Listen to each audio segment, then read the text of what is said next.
Ladies and gentlemen, welcome back to the workshop. It's fantastic to have you here because we are working on our foundry. We're working on the furnace, of course, and as you know, last time we were here, we cast the refractory for the second time here in the diameter of the furnace, as well as for the lid. It's Joe's last day. Joe, it's going to be sad to see you go. What we are now going to do is we are going to pull out this cardboard, hopefully without cracking it all, and then we're going to be able to slowly bring up the temperature of the furnace to cure the refractory and get it ready for being able to be in kind of full use.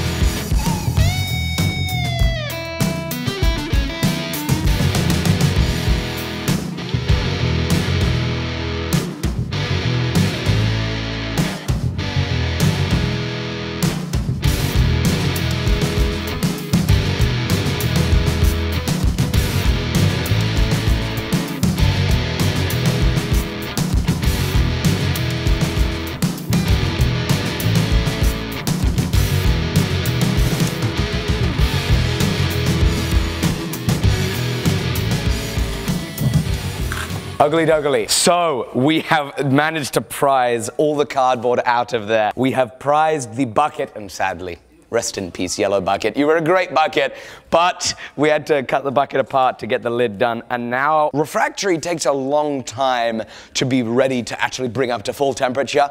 So what I'm going to do is I have the one burner in, one out of the three burners in. I have the choke turned way down low. Obviously this opens up and changes the amount of oxygen in the flame. And as you can see, by having the choke closed, we get a very yellow flame in there. Got the pressure turned way down low. And why is it that we want a yellow flame? It's because the carburizing flame, it is a much lower temperature than the flame when we open up the choke, allow more oxygen in, and it then turns to more of a blue color. And so what we need to do is very slowly drive off all the residual moisture from the pour. It's now been maybe kind of 50 hours since the original pour. 42, 72 hours, 48, 72 hours, something like that. We're gonna open up the door, and this is going to trickle away at as low a temperature as possible for several hours until we can then slowly start bringing up the temperature. And eventually, hopefully by this evening, we'll have this puppy red inside.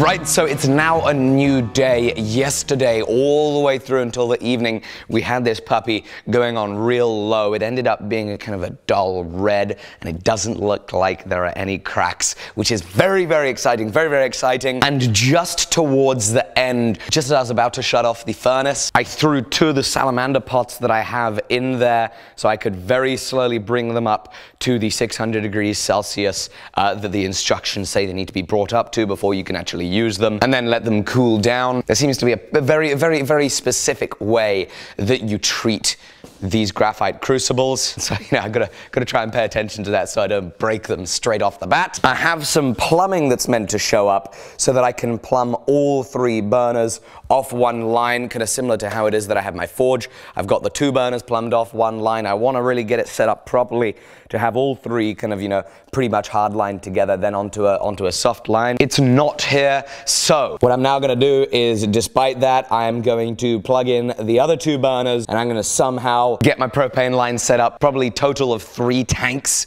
to get the thing going. But we're going to get the furnace heating up, and we're going to try and melt something for the first time.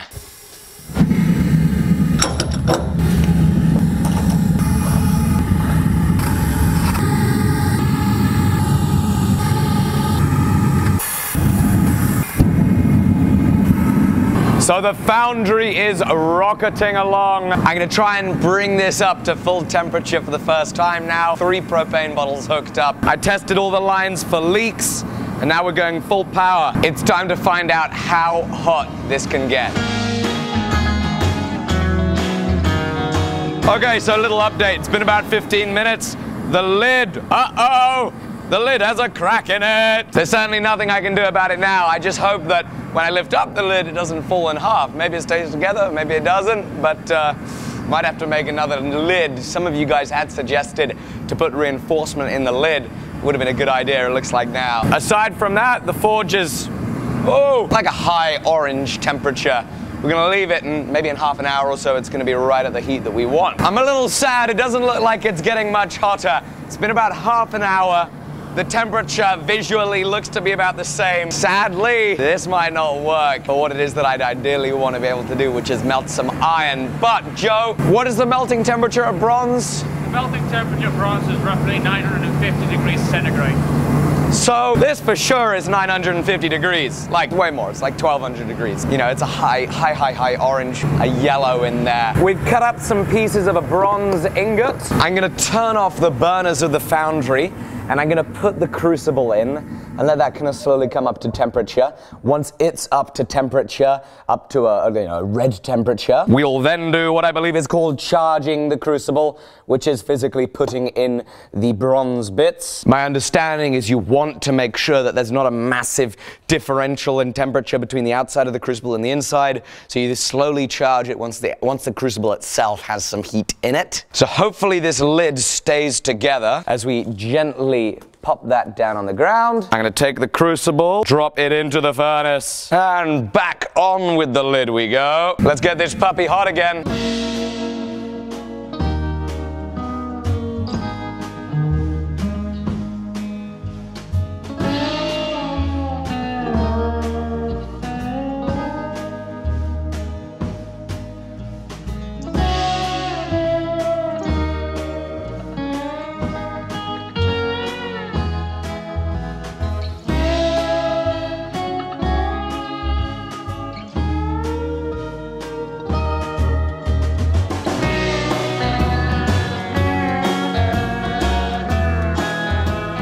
So if this stuff is indeed able to melt, if we can get this bronze melted, we're gonna need something to pour it in. Now, just to see if it'll work, just to see if we got the principle right, we're gonna fill this up with some sand, we're gonna poke something in it, and we're gonna pour some metal with no interest in what it is that's poured, but we're gonna pour it so that we can see if we can pour it. And that's gonna be a good starting place before I try and tackle anything else. So I've got some casting sand. Now we are gonna fill up this little sandbox, this flask. Thank you, YouTube commenters, for teaching me the lingo. Ah, it's melting, woohoo! I think we best hurry up, it's melting in there. We have actually melted stuff. I have just melted my first thing ever. There is a puddle of bronze in there. Yeah, baby. All right, let's fill this thing up.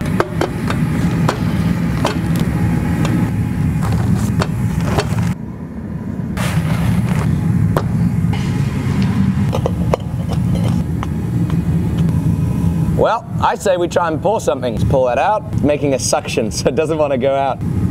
Right, we got a hole. Right, so we are going to be dealing with molten metal for the first time, but that has its dangers. So, naturally, nothing synthetic on. Only, obviously, leather boots, no synthetic boots. Got some nice thick cotton trousers. I got leathers up on top. We're both gonna be wearing gloves. And not only that, but a shade 5 screen on a visor. This way, we shouldn't be hurting our eyes looking at the molten metal, cover our faces, hopefully a little safer. Looking cool, Joe. Looking cool. Right, let's do it. Right, off with the lid. 1, 2, 3. Oh, isn't that beautiful? Wow. It's so reflective at those high temperatures. Here we go. Oh no. It's stuck to the brick on the bottom. That's not good at all. Oh well, I guess the brick's coming with it. So the little round brick that I had it on is decided to come with for the journey. Changed its mind. Here we go, I've got tongs. Oh, you have tongs, perfect. The metal is still liquid. It goes down with the amazing tongs that Joey Van der Steeg himself has made. Wait for it, wait for it. And here we go! My first ever molten metal pour! So much water in there. That doesn't look safe at all. That looks really dangerous.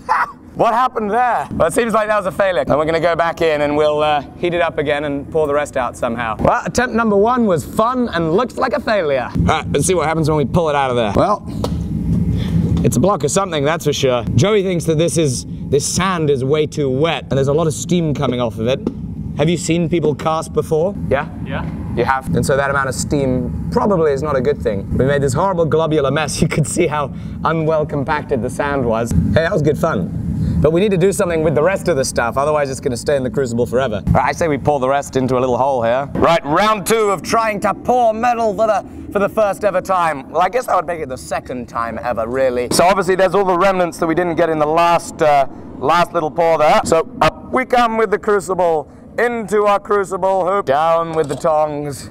1, 2, 3, over with the incredible crucible holding attachment, and step away, because it would seem like this sand is far too moisturous. Moisturous? Is that a word? Oh, here we go. Damp. That'll work. Good thinking, Joe. Very smart thinking. The sand is too damp. Anyway, we've now emptied the crucible. I'm sure there's a proper way of emptying a crucible.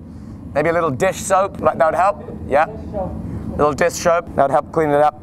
Anyway, down with the crucible we go. So we've put the empty crucible back in, and I'm going to turn off the furnace so that it all cools down nice and slow. I think that's a good idea. Here's the remnants of the dregs of that little pour. And there are the remnants of the first terrible pour where it just splattered everywhere. Gonna have to do some thinking and find out where it is I went wrong in the purchasing of the casting sand. Hopefully get some better stuff, learn a little more, and be able to move on to actually making shapes. So with that, ladies and gentlemen, I want to thank you very much for watching this video. It's been fun. It's also been very dangerous. Make sure you don't mess around with this stuff without being safe, because, you know, you saw that molten metal splattering up. That could have been a bad thing, so I need to make sure that I get the right stuff for that. I'm looking forward to seeing you very soon. Joe is headed back to the Netherlands. Joe, do you want to tell them a little bit about the type of videos that you do on your channel? The type of videos I do on my channel mostly have been instructional, but Alec here has inspired me to become a YouTuber as well and do more videos. And what I would like to do is similar to what he does,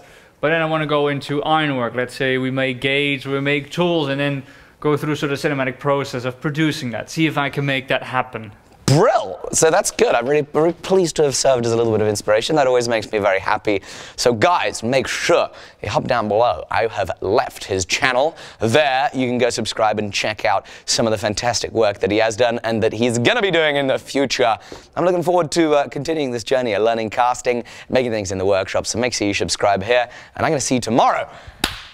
Ow, my hands. You know, if you clap wrong, it just kind of hurts a little bit. You know those high fives you've been giving me? Yeah. Well, exactly that. What are you talking about? There's nothing wrong with a good high five. Ladies and gentlemen, on that note, ow, me too. I'm going to see you tomorrow on the next episode. Have a lovely evening.